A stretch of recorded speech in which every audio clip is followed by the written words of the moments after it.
कदमों में भी थकान थी, घर भी करीब था, पर क्या करें कि अब के सफ़र ही अजीब था।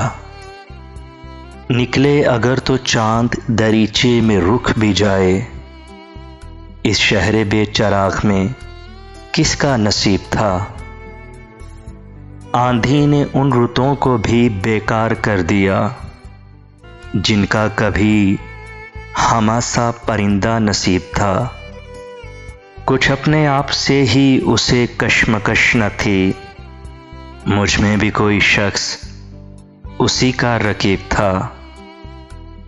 पूछा किसी ने मोल तो हैरान रह गया, अपनी निगाह में कोई कितना गरीब था।